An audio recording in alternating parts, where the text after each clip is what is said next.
तो कैसे हैं दोस्तों।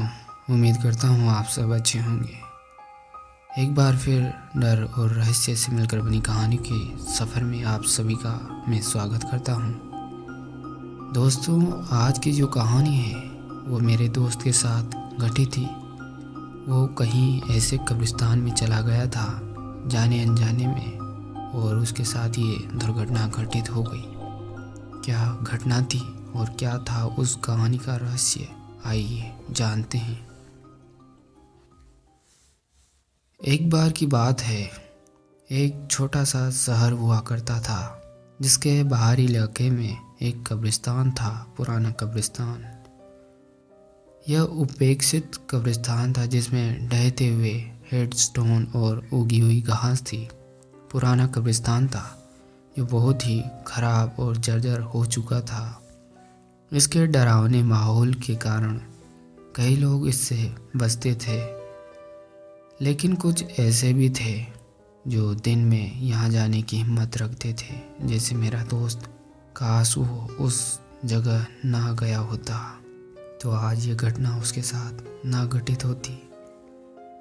एक दिन किशोरों के एक समूह ने रात में कब्रिस्तान का पता लगाने का फैसला किया। उन्होंने वहाँ होने वाली अजीबोगरीब घटनाओं और अलौकिक घटनाओं की कहानियाँ सुनी थी। वे स्वयं यह देखने के लिए दृढ़ थे कि क्या इन कहानी में कोई सच्चाई है। जैसे ही उन्होंने कब्रिस्तान के माध्यम से अपना रास्ता बनाया, हवा अचानक तेज हो गई और पेड़ सरसराने लगे।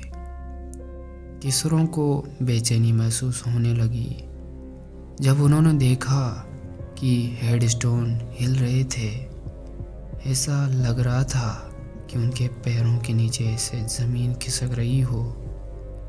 अचानक उन्होंने एक खून से लथपथ चीख सुनी जो कब्रिस्तान से गूंज उठी। वे चारों ओर मुड़े और अंधेरे से उभरती एक आकृति को देखा। लंबी नुकीली उंगलियां और एक भूतिया भाव वाली एक आकृति। यह सफ़ेद गाउन पहने एक महिला थी जिसके चेहरे पर लंबे काले बाल थे। उसकी आंखें अंधेरे में चमक उठी और उसकी आवाज़ कब्र से फुसफुसाहट जैसी आने लगी। महिला के पास आते ही किशोर डर के मारे बेहोश हो गए।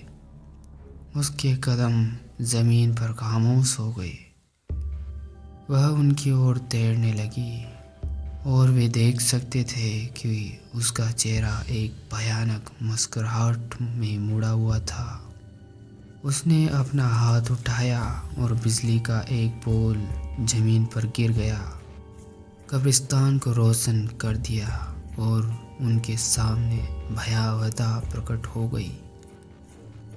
अपने जीवन के लिए दौड़ते हुए किशोर चिल्लाए, हेडस्टोन पर ठोकर खाई और अंधेरे के माध्यम से पाँव मारने लगे।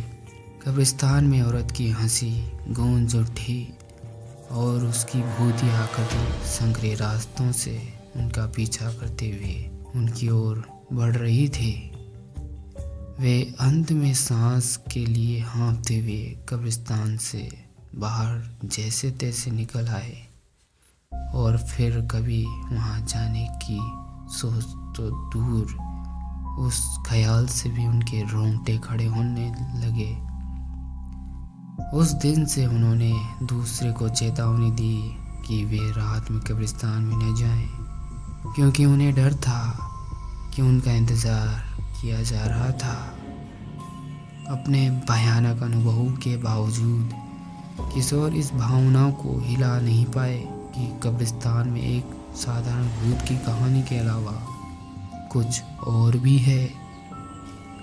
उन्होंने आगे की जांच करने का फैसला किया, लेकिन इस बार वे अपने साथ एक स्थानीय इतिहासकार लाए जो क्षेत्र के इतिहास से परिचित थे।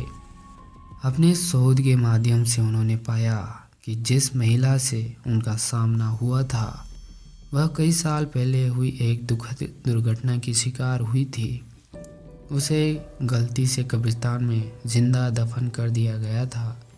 और वह कभी चैन से नहीं बैठी थी। आखिरकार आराम पाने में उसकी मदद करने के लिए दृढ़ संकल्प और किशोरों ने कब्रिस्तान में एक समारोह आयोजित किया था। महिला की आत्मा के लिए प्रार्थना और संवेदना की पेशकश की। जैसे ही उन्होंने अनुष्ठान पूरा किया, कब्रिस्तान में एक शांतिपूर्ण सन्नाटा छा गया और महिला की भूत या आकृति को मुक्ति मिल गई और वो गायब हो गई। उस दिन से कब्रिस्तान अब डरावनी और भय का स्थान नहीं रहा। यह दिवंगत लोगों के लिए एक शांतिपूर्ण विश्राम स्थल बन गया और लोग अपने सम्मान का भुगतान करने के लिए एक बार फिर से यहाँ आने लगे। किशोरों ने भूत की कहानी के पीछे की सच्चाई को उजागर किया था और ऐसा करने में उन्होंने एक लंबे समय से भूली हुई त्रासदी को बंद करने में मदद की। तो दोस्तों, ये कहानी आपको कैसे लगी? उम्मीद करता हूँ आपको ये मेरे दोस्त के साथ घटी घटना अच्छी लगी होगी। कहीं आपके साथ भी ऐसी घटनाएं ना घटे, इसलिए ध्यान रखें। मैं मिलूँगा अगले वीडियो में अगली कहानी के साथ, अगले अनुभव के साथ। तब तक के लिए कहानियाँ सुनते रहिए और डरते रहिए।